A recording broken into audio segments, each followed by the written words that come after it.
Hello there, and welcome to the Meaningful Stitch. I'm Amy Palko, and this is a mini episode.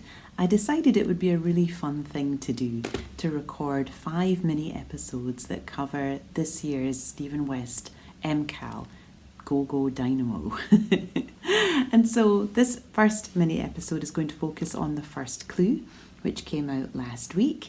And so I'm just kind of going to take you through the process of that and what mine looks like. So full spoiler alert, I will be revealing my completed clue 1. If you don't know what an MKAL is, or if it's something that's currently unfamiliar to you, basically it's a mystery knit along, and the knitwear designer Stephen West releases a mystery knit along every October.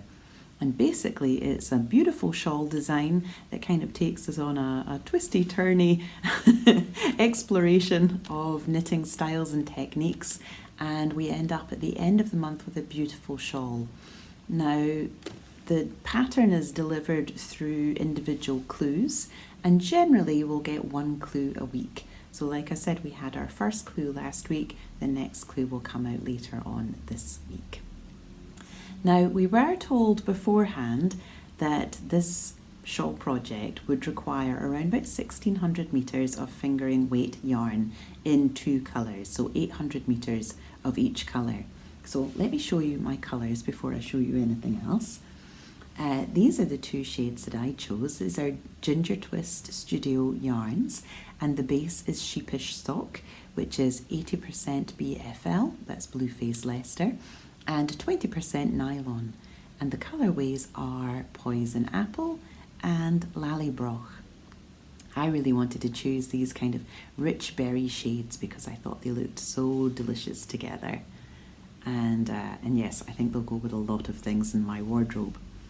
Stephen West's mystery knit-alongs quite often use quite a few different colours of yarn. I can only remember one that used 2 colours, and that was a Starflake, and I would say that is perhaps my most worn mystery knit-along shawl.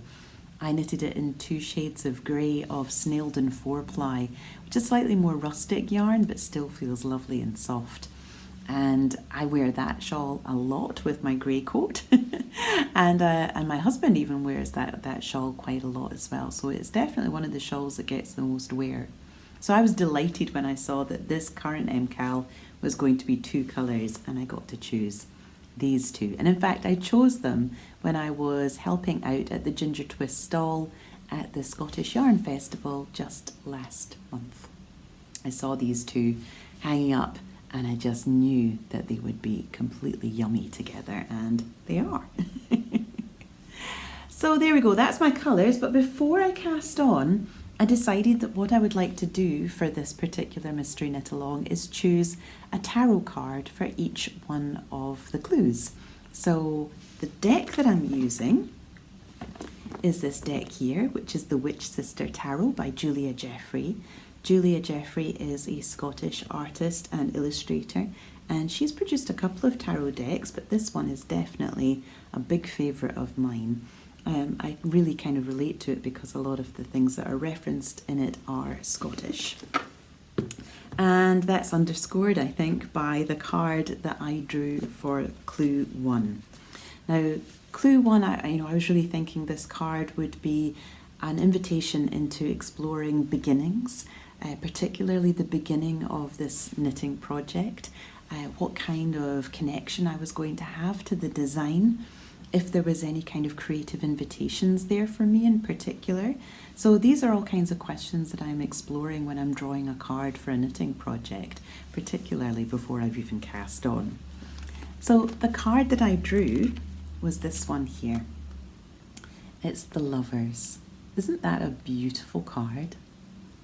Now I'm just going to read you a small part of the guide. It's a little bit more extensive, but it will give you a good idea of the meaning of this particular card. How do we know when something or someone is right for us? Often the key is that it feels natural, organic, unforced. A little seed has germinated and begun to grow, perhaps without even our noticing it at first. Like a little sapling, we feel pleasure, like the sun warming us in the presence of the right person. We drink them in like rain on parched earth. Right now, the time is ripe for us to fall in love. This may or may not mean a new romantic relationship. We could be falling in love with a new skill we are learning, or the sudden discovery that we can dance or sing, draw, paint, run, or do quadratic equations. This could be a moment when we finally feel able to love ourselves and to embrace and delight in our own beauty, spikes and all. So I really read that as kind of delightful confirmation that I was going to fall in love with this beautiful project. And true enough, I already have. As always with these kinds of shawl projects, the journey is quite unusual. It doesn't always, in fact, it doesn't ever really go in the direction that you're expecting it to. And the beginning to this particular shawl has been no different. So let me show you what I have. Now, as I said, spoiler alert, this is the completed clue one that I have here. And it's quite difficult to show, even although it's on, I think, one of my longest cable needles. I'm using my ChiaGoo 3.5mm needles. I love my ChiaGoo fixed circulars because of the stainless steel core in the red lace cord. It means that it doesn't hold a memory, so it's actually really good for particularly beginning a shawl project because it doesn't keep twisting in on itself. But as you can see, we've got really quite an unusual beginning here. And what we have, what we began with, were these semicircles here. Now, the semicircle is, the textural design here is created through stockinette stitches and reverse stockinette stitches. And in some ways, this semicircular pattern for the beginning of a shawl is quite a standard one. And it's certainly one I think I've encountered before in some of Stephen West's patterns, such as the curvette shawl. However, what is not then standard is then to pop all your stitches on hold and recreate it another twice. So there's my second semicircle. And here's my third semicircle. Oh. There it is. And you can see here a little bit more of the variegation in that Poison Apple yarn. Stephen actually suggested that for your main colour you might want to choose your semi-solid, and for your contrast to use your variegated or speckled, if that's the combination of yarns that you have. And so that's what I've done. And so in that sense, this darker semi-solid, the Lallybroch, is going to be almost like a framing colour to the variegated Poison Apple. So once we had these three semicircles, we then went about creating these garter stitch striped triangles, which were attached to the semicircles as we went. So this is really when we're starting to explore modular construction. Now, some of these techniques might seem a little bewildering as I'm talking through them. If you've ever had any doubts about casting on for the Mystery Knit Along, then please know that you do get a really comprehensive video tutorial from Stephen where he basically talks you through almost every single row, and every technique is demonstrated both in continental and in throwing style as well. So yes, there really is quite comprehensive support given. So then our next triangle is actually joining these two semicircles here. So you're picking up stitches, live stitches from both semicircles as you knit the triangle in the center. And we had another one of those. And then we had another triangle just at the end here. And the triangles at both edges are finished off with a lovely clean I-cord. And the I-cord is also where you will be carrying, let me show you on this side, where you'll be carrying up your yarn. So because you're carrying up your yarn in an I-cord, it means that you don't see the carried yarn on either side. So it's very clean and very even. I've also been trying to weave my ends in at the same time. Certainly because of these slightly more experimental shawls, you sometimes end up with a lot of ends to weave in at the end, and so I'm trying to do that as I go. Stephen suggests that you use the weave and Stephen technique, which is basically to take the end of your yarn that you're weaving in and wrapping it around your working yarn.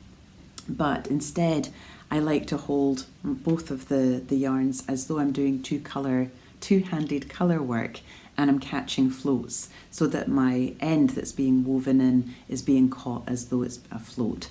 And so again, you just see a very neat woven in end on one side, and you see nothing on the right side. So I'll just see if I can find there's a good example. So there we go, that's where I've caught it as a float. So all of this here, you can see this is this end that's been woven in. And on the other side, you cannot see it at all. So it's very neat. And I find that a very easy way to weave the ends in as I go. So recommended. And then after that, we worked this bubble stitch, where you can see we've got this kind of dip stitch here, which is kind of creating these sort of bubbles in our contrast colour. My contrast actually is a little lower perhaps than others, and so because of that, when I was doing this particular technique last night and didn't have great lighting, I was really struggling to see which stitch to create the dip stitch into. So but I persisted, and I checked it all this morning, and it's all fine, so yay. So, and then we had another couple of rows of garter, and then that was us. So we have a long piece of knitting here. I really don't know where we're going to be going next. Stephen's mentioned that in Clue 2 he's going to give some suggestions for introducing some mohair. That's kind of like an opportunity to bring in kind of a fluffy lace weight. I'm not sure whether I'm going to go down that route or not. I'm going to wait and see, and see what the next clue looks like, and whether I'm going to possibly introduce that or not. If I do, I think what I will be doing is popping back into Ginger Twist and picking up a skein of her Leading Lady lace and getting it in Lallybroch, which is my darker main colour. That's my thinking just now, but it could change. No promises. So yes, there we go. That is Clue 1 of GoGo Dynamo, and the next clue is going to come out, I think it's next Thursday, and so I will record another mini episode once I've knitted up Clue 2. I will be drawing another card from the Witch Sister Tarot, which I will share with you also, so you can follow along as we begin to explore the particular tarot narrative that's writing itself through this particular shawl. And yeah, I would love to hear if you are knitting this particular shawl as well. How are you getting on with Clue 1? Does that card that I drew speak to you? Does it speak to your making process, even if you're not knitting the GoGo Dynamo shawl just now? Does it speak to your making practice right now? I would love to hear that, so please do leave a comment below and let me know. And I will see you again next week for Clue 2.